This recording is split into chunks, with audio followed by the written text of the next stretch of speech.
Hello, everybody. It's Sean Kokoska, founder of Icon Coaching and now with eXp Realty. Now, here I am with David Kurz, by the way, who is a rock star broker owner in South Florida. And he's recently taken his brokerage of almost 200 agents and moved them right over to eXp because of the massive opportunity that exists here. So, David, welcome to this little interview.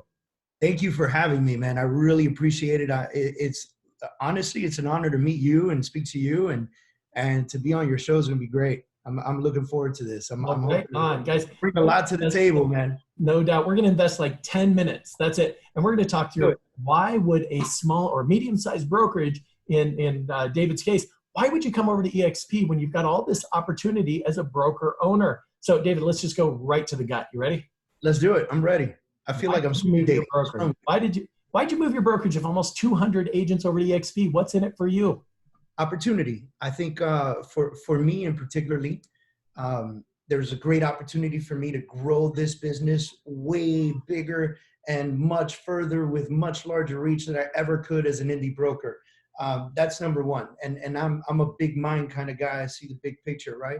The other part was, and I said this in an interview with The Real Deal, I said it was borderline irresponsible of me not to do this for my agents, right? Because when I sat with an agent in an interview, I said, I'm going to do everything I can to ensure that you are successful. And then this opportunity comes up, and if I would have waved my hand at this, eventually the agents would have figured it out for themselves. They would have went for the opportunity. So now I have this great honor to be able to present it to them and put them in position to be successful in their own right without having to open a brokerage, and they can do all the fun stuff that I love to do. Right on. So we talked just prior to this call, we talked about a couple of reasons why a broker might want to shift over to eXp. Let's talk about technology and how hard is it to keep up with some of the bigger box companies out there. Talk to me. It's tough. I mean, I think, for us as an independent brokerage, what we did was we third-partied a lot of the technology because first of all, there's no money for me to create my own proprietary technology. There are very few companies that can actually pull that off. I know one locally, and they're $15 million in on their tech, right? I can't do that. I couldn't do that. And I don't know when I could have done that. And then on top of creating it, you have to stay on top of it to make sure it stays in par with what's happening in the world as we continue to grow in the technology kind of world and market. But then you third party this stuff, and the more agents you get, the more expensive it becomes, because the more bodies you have on the system, the more expensive the system is. And then you realize that the more agents you get, the more your cost is, and it just doesn't equate appropriately. Right. It's a round robin game that nobody wins except for the outsourced companies, of course, right? Yeah, all the way to the bank. Right. And so I know you're an avid trainer. You believe in education, improving the knowledge, the skills, the mindset, and the habits of all of your agents. Yet let me ask, as a broker owner, how cumbersome was that in training all of these agents? Talk to me. Definitely have a passion for it. I have a passion for being on the stage. I host a conference in Miami once a year. I love being in front of my agents. I love teaching them. I love hosting webinars. I love doing all that stuff for our agents, right?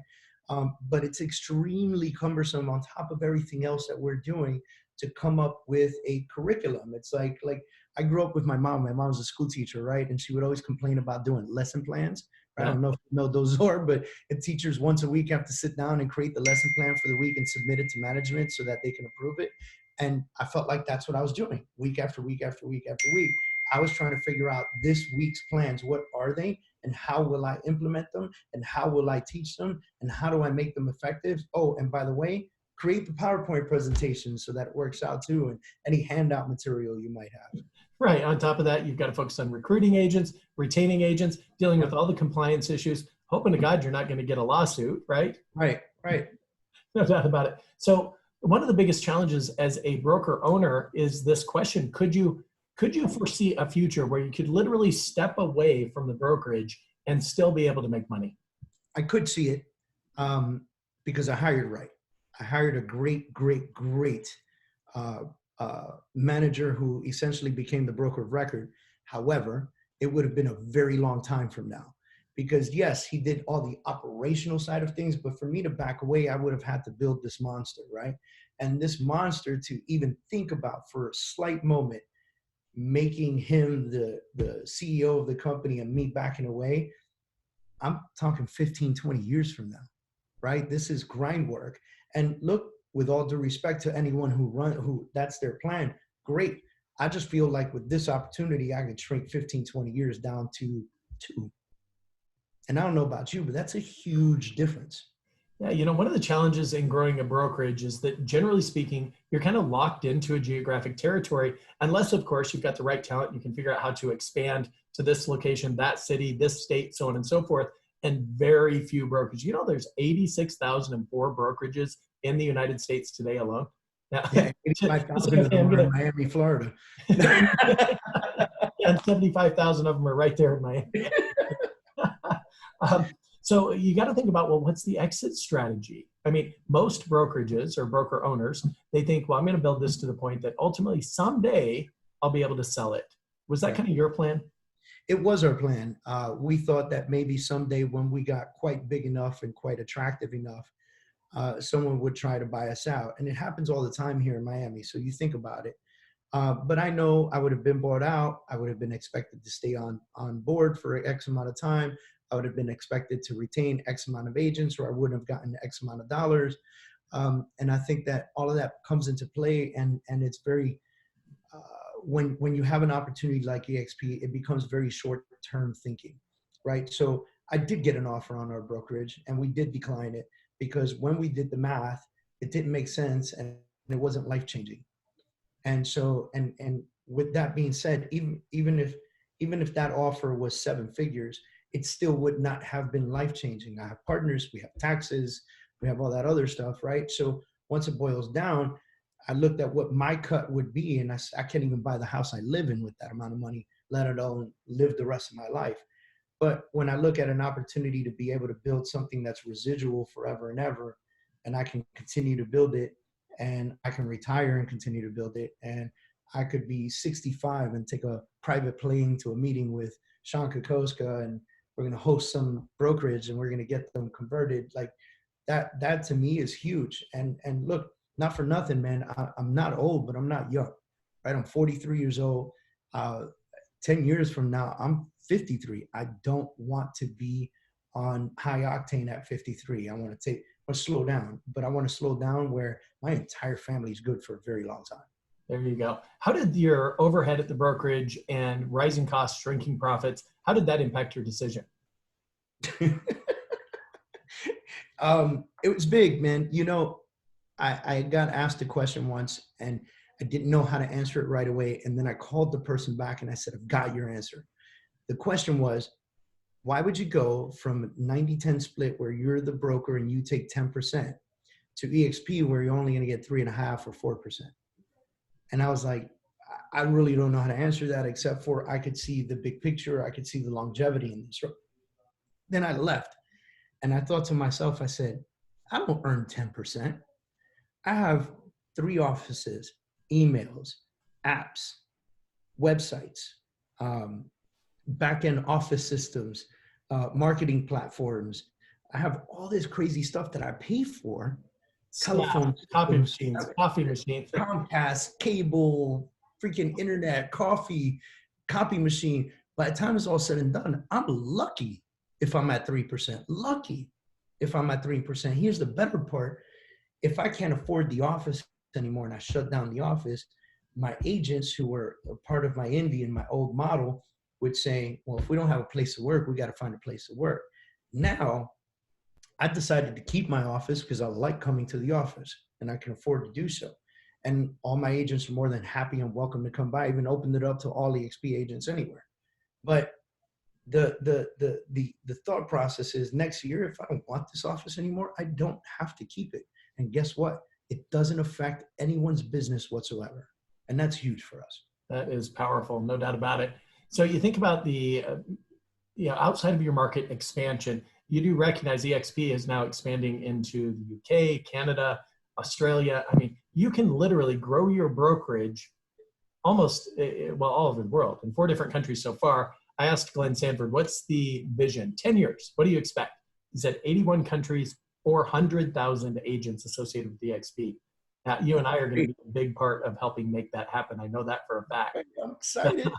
How about like getting agents involved as it relates to like recruiting to grow your brokerage, prior to EXP, obviously, getting them involved to recruit agents to your brokerage, to engage in training and help you with training and things like that. How difficult was that? It's crazy. If you worked at my brokerage and you brought on an agent, you got $1,000 bonus.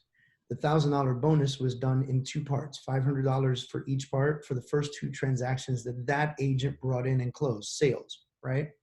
And we would pay that out. Plus, your name was put in a hat to win a car at the end of the year. So the more agents you attracted to the company, the more times your name was in the hat to win a car at the end of the year. And what we would do is we would lease a car for an agent for 2 years, up to $500, blah, blah, blah. There's details, but first guy got a Range Rover, second guy got a Mercedes, right? So we had all these great bonuses for helping us recruit. And then it didn't work, really didn't work. We turned to EXP, and I can't believe how many agents are calling me saying, man, I got this agent that I need help with. Can you help me meet him? And I'm like, dude, where were you last year? Did you not want a car? But listen, something turned on in their heads, and they said, if I recruit this many by this many, and I help them do this many, I could earn this much a month, which is significantly more than any silly car, right? I mean, we're talking, it pays their rent, their car, their food, their groceries, their everything. And it's residual, and it doesn't end in 2 years. No doubt. Hey, by the way, anybody that's interested, my son and I have developed an Excel spreadsheet that really outlines that revenue share model. And it's based in the studies of 4 different revenue share teams within EXP. It will show you what this looks like in 5 years. And the numbers will astound you. And you'll then understand why David Kurz, with almost 200 agents in his brokerage, made the shift over to EXP. If you're interested in checking that out, I want you to do this. Just text the word EXP with the number 1, no spaces, EXP1 to 888-111. Just do it right now. We'll jump on a quick screen share, and I'm going to share with you this Excel spreadsheet. I'm going to show you the power of multiplication, the power of aligning with a model that allows you to derive compensation based on the production of others to create residual passive income, okay? And I see that you're doing that right now, David. Good job. So send it to 888-111. I want to ask. And text the word EXP, the number 1. So go ahead and do that. Fantastic. So my next question for you real quick, and we're about to wrap up, gang. So were you in a position where you could offer your agents any kind of residual income based on their abilities to help you grow? No? Honestly, it was impossible. There's no meat on the bone. And when there's no meat on the bone, it's very hard to share with everybody around you. Unfortunately, to become a brokerage that was at a 90-10 split with all the fancy bells and whistles that we had to offer our agents in order to attract them, it was impossible to be able to give any more. And it's funny because I remember when I went to school to become a broker, right, to get my broker's license, the instructor said, I don't know why you guys are here. The primary word in broker is broke. And we all started laughing, and we all thought it was a joke. And then I became a broker. And then you became broker. I love it. And also, you weren't in a position where you could offer your agents any ownership, stock, or equity within your brokerage. I mean, again, there were no options. There were no options. I saw a post the other day that somebody got put that they said that they're at EXP, and on average per deal they make about 166%. Right? So all these people that are saying, oh, but I'm at 100% company, how can you compare? They're making 166% with residual, with stocks, with, everything else. And I thought, man, how interesting, how great is that where the brokerage pays you, it's hello, and everybody feels vested because everyone's an owner. That's fantastic. No doubt. So old way of thinking, what do I pay my broker? New way of thinking, thanks to EXP, what's my broker going to pay me? And I love it. And you and I both have mutual friends that are making darn near $500,000 a month in residual income, wake up money that they don't have to do anything to earn, right? So guys, the opportunity is huge. Now, how many times since you've done this, David? And I know with your almost 200 agents, you had independent meetings with all of them. You lost very few agents in this process. How many of them asked you this question, which I get at least 3 times a day? Why does this sound too good to be true? Because it almost is, man. You know, and look, I tell everybody 2 years ago, I was approached and I laughed them out of my office. Then you see it grow and you start to do the math and you start to realize that this is a real thing and it makes a ton of sense. And then you take a step back and you call them back and you go, hey, listen, I know I kicked you out of my office 2 years ago, but I'll buy coffee this time, right? Come on over. And so, and look, I would say 6, 7 months ago, I started to really dig in and research it. I started to travel and talk to people who had done it, and small guys that did it and big girls that did it. And I mean, just everyone that decided that they wanted to be a part of this. And I asked all the tough questions and everyone had the perfect answer for me in my brain. Everyone had the perfect answer, from people that were doing it for 2 years now to people that have been in just a few months.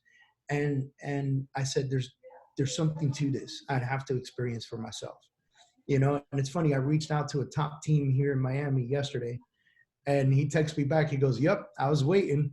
And I said, you know what? I have enough respect for you to know that I need to come in here and experience this myself before I even approach you, you know? And hopefully it's a conversation that resonates. I imagine that it will, no doubt about it. If they don't get it now, they will get it later, no doubt. Oh, yeah. In fact, when I joined, my only regret after joining was that I wish I'd done it 3 years ago. You know what I'm saying? I wish I would have done it 2 years ago and they came knocking on my door. But, you know, everything happens for a reason. I think we built a big part of why we were able to retain the majority of our agents in this transition is because we built such a great camaraderie amongst our company and our family that people trust us to make the right decision, and they believe in the fact that we will help them grow, and we will. Fantastic. Well, you've given them an opportunity to create residual income, to earn stock, equity, ownership within the brokerage. It's a huge opportunity for every one of your agents. And I imagine that your revenue share team will exceed 1,000 within the next 12 months. I know that's your goal.